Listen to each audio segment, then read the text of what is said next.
All right, well, some of you guys might have seen last week we hit 100 subscribers on the channel, so big thank you to everybody who's subscribed, and if you haven't subscribed already, please do. But to sort of celebrate, we're going to be doing a state of the collection today because, as you probably know, the theme of this channel is that I'm trying to build the ultimate watch collection, one cheap watch at a time. So the theme is really centered around budget watch collecting and trying to put together a well-rounded collection, which I'm very new at, so please don't laugh at me when you see my collection so far. But I've been enjoying it. But let's take a look and check out how I'm doing.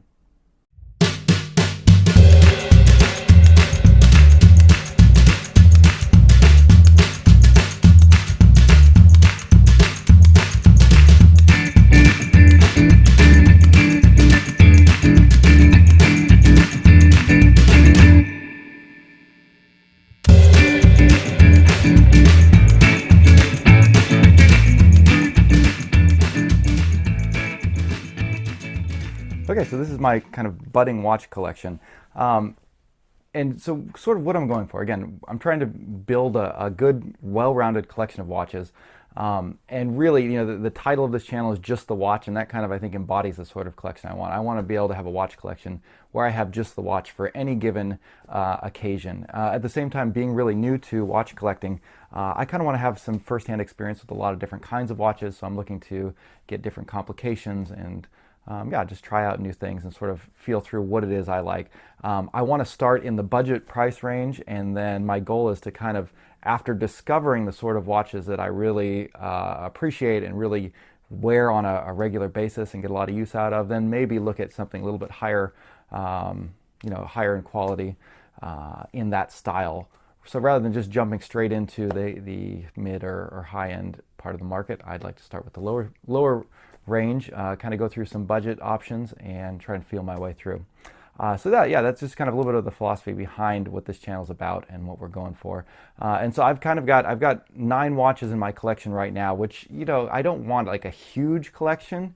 So I'm probably not gonna try and have like much more than 9 at a time. So as I expand, I might be looking to sell some of these off or trade them around or move some different things around. But here's what we got now. I've kind of got it broken into 3 different categories. And that would be my daily wear watches, my dress watches, and then kind of what I call my special category, my special use watches. And we'll jump through those as we go. So first we're going to start by going through my daily wear watches, starting with probably my favorite watch in my collection, which is the Citizen Nighthawk.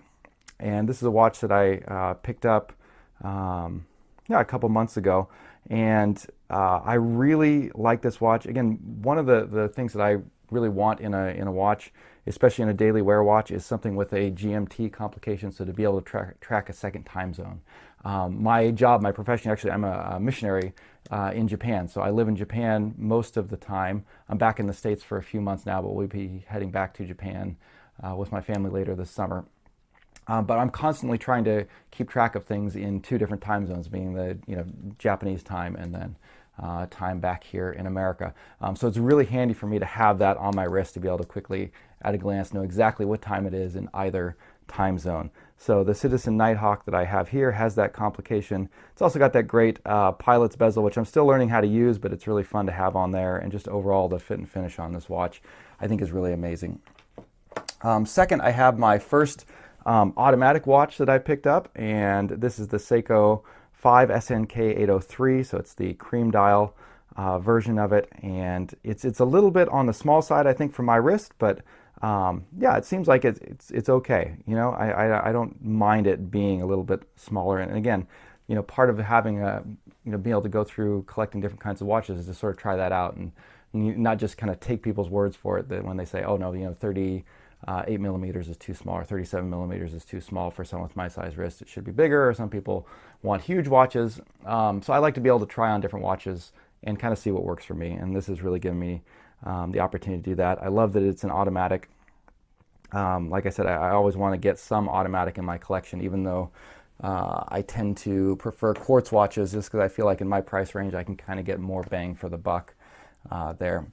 So last of my everyday watches, I have this Boulder Explorer.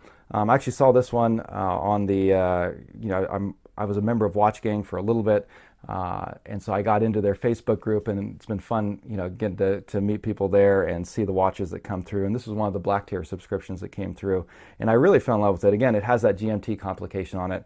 One of the things that I really love about this one is the lume on this particular model, which when I do a full review, I'll show you that and everything. But this is just a really nice little field watch. It's got decent water resistance. It's got that, and again, it's got the GMT complication on it. It's a quartz watch, but I've really been enjoying this one as well. So those are my daily watches. The daily wear watches, those are typically, I'm going to wear those if I'm not doing if I know I'm not doing anything that day where I'm I could break a watch. I'm not doing manual labor outside or anything too active that I fear I might damage them. These are kind of my go-to watches that I start with. On the other end of that spectrum, we have dress watches. Again, occasionally I have to dress up and go and speak in front of churches and things like that. In fact, it's one of the things I'm doing back in the States is we're reporting back to a lot of churches about what's been going on in Japan. And so sometimes I have to dress up a little bit more, and I look for a little bit dressier watch.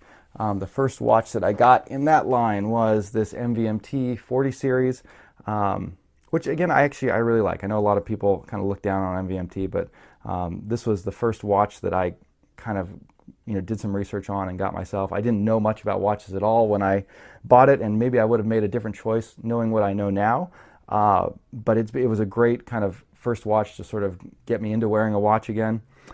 Before that, I was wearing like a little smartwatch. So I went from a smartwatch to this quartz MVMT, which is just a really nice kind of classy looking watch that I really enjoy.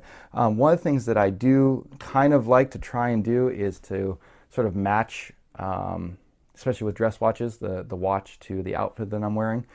So if I'm wearing like a navy blazer, or if I'm wearing brown shoes, brown belt, this is kind of the go-to one I go to with the brown leather bracelet, or with the brown leather strap on it, and then the kind of gold case.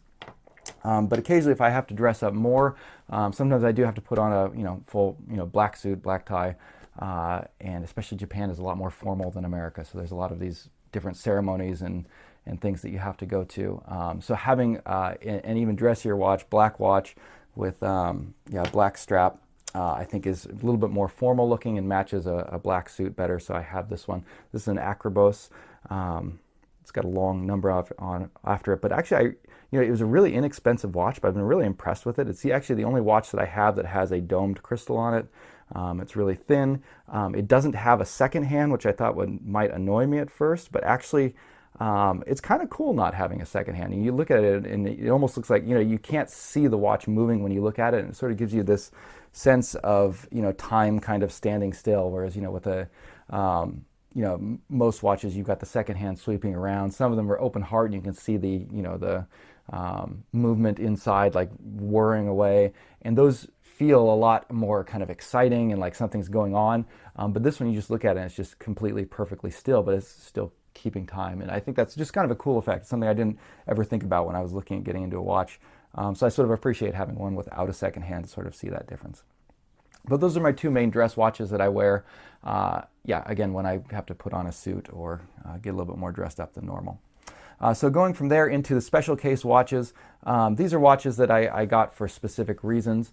We'll start with my main beater watch, which is this Nixon Baja that I picked up for really cheap on eBay. It's got just a billion functions on it. It's got a thermometer built in, a digital compass, an actual LED flashlight, and a whole lot more. And I did a full review on it, going through all the different things that it does.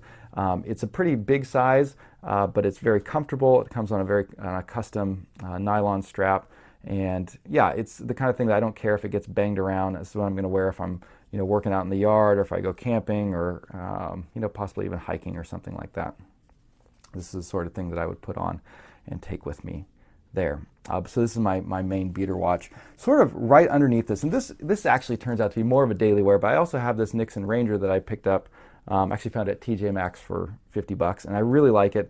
It's a pretty tough watch. I try and always keep this one on a waterproof strap, and it's got 100 meter water resistance. Right now it's on a metal bracelet, but normally I keep it on a NATO strap. But for now, I've put it on metal bracelet and kind of having fun with it that way. But this is sort of this is almost like a daily wear watch. If I think if I know I'm going to be doing something that the watch might get wet or anything that's a little bit more risky, than just if there's any sort of hesitation about wearing one of my daily wear watches that I think are a little bit more fragile. Other than the Boulder is actually pretty tough. The Nighthawk's pretty tough too, but I would be upset if I broke the Nighthawk. So if there's any hesitation in my mind going through the day that I'm going to be doing something that might be slightly dangerous with the watch, this is usually the one that I'll go to in that case. Even if it's just something like giving the kids a bath or something, I know they're all going to be splashing around. Having something that's waterproof that I can pick up immediately and just put it on and not have to worry about anything. This is the one I go with.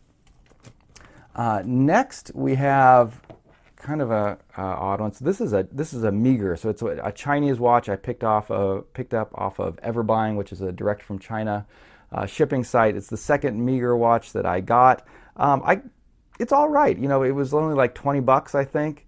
And this one is a chronograph, which is why I got it. And I kind of use this one sort of as a dress watch too. It's dressy. But when I get up to give a sermon, sometimes I want to time myself so that I'm not talking too long. So it's nice to have a chronograph that I can kind of time that and then be checking down and know if I need to shut up and I've been talking for too long. I can have that on there. So but this is like, it's something that I realize it's actually pretty useful to have, and so I kind of want to get a real chronograph that's a little bit dressy that can sort of be better than this little $20 cheap Chinese watch that I got. But it doesn't look half bad. I haven't had any problems with it. The chronograph keeps time. I mean, if you look closely, you can tell that it is much more cheaply made than any of the other watches that I have. And eventually, I'll be doing a full review on this one too, so you can check that out. But I do like getting into the cheap Chinese watches, and I like the deals that you can get there. And so I'll probably be picking up a few more of those as I go and try and again see if you can find something that's sort of a diamond in the rough there. Last watch that we're going to get to, this is the newest one that I got. I picked up this Aragon Dive Master. Again, they have these crazy sales all the time, so I wound up, I won like a $20 off coupon for choosing the Eagles as the winner of the Super Bowl. I got, was it the Eagles? I don't even remember. Maybe it was. I don't follow football much, but whoever it was, I picked the right team. I got a $20 off coupon. A little bit later, they did like a 30% off the already sale price. So I managed to get this one for really low. Picked it up. It's my first real diver. It's a great watch. I really appreciate the finish on it. I got orange because I like the color orange. I thought it'd be fun to get something a little bit different. I have a lot of black dial watches, as you can see. So I wanted something a little bit different. I like the orange color, so I got it. It's a little loud. It's a very big watch. It's definitely an attention getter, and maybe more so than I'd prefer. So I don't tend to use it too much. I do wear it for fun, but really what I got it for actually was for as a dive watch. I want to use it, for going swimming, if I'm going to the ocean, if I'm going to the pool. Right now I've got it on this leather strap, again, just kind of trying out different things. But normally I'm going to probably keep it on its silicone band that it came with. But I wanted to have a good, decent waterproof watch that I could wear, and a dive watch. But kind of going into the future, I'm probably going to look for a more subdued, sort of more classic looking dive watch that might become more of like a daily wear. I know a lot of people use dive watches for their daily wear watches, but I kind of so far prefer like aviation watches and field watches, and you can see I've picked up a lot of those. I just like the look of those better than a dive watch. But I think if I could find like a good classic, not gigantic looking dive watch, it might be more of a daily wear watch. But again, that's not to say I don't appreciate the Aragon. I see what they're going for, and I think it's a great watch. I really appreciate it for what it is, but it's just maybe not stylistically, quite fitting with me. So that's my collection so far. Again, where I'm looking to go from here, one of the main things I'd like to find a good, decent chronograph watch, especially one that's maybe a little bit dressy. There's a couple of other, dress watches. I might want to expand my dress watch options, maybe get something to replace the MVMT. So those are kind of things I'm keeping my eye out for. Always, maybe looking to get into a new automatic at some point, but I'm not sure when that'll be. Again, I'm we're on a tight budget, so I'm trying to stick to that and not go crazy and not expand too much. But that's kind of where my collection's at right now. And yeah, I've been, I kind of, all of these watches, they get worn at some point, which I think is good. And as soon as I get a watch that is not getting worn, I'm probably going to want to replace it and get something different. So that's my collection now. If any of you guys have a watch collection going, let me know what you've got in yours. Let me know if any of these watches were interesting to you. Some of them I've done full reviews on. The other ones I will be doing full reviews on in the future as things go, hopefully pretty soon. So you can keep an eye out for those. To wrap things up, I'm actually going to do a bonus video real quick. I'm going to do a quick behind the scenes. So this is going to be in a separate video, but I think I'll put a link to it maybe up there when it's uploaded. But I'm going to switch over to my phone and record a video there and kind of do a little behind the scenes. Just if there's anybody interested in how to do YouTube videos or how these are shot, I've got some very basic minimal equipment. And if there's anybody out there who's interested, you can kind of see how I'm making these videos production-wise. I kind of enjoy video production. I'm definitely an amateur at it, but I did more of that before doing this YouTubing. I like to do video editing and that sort of stuff.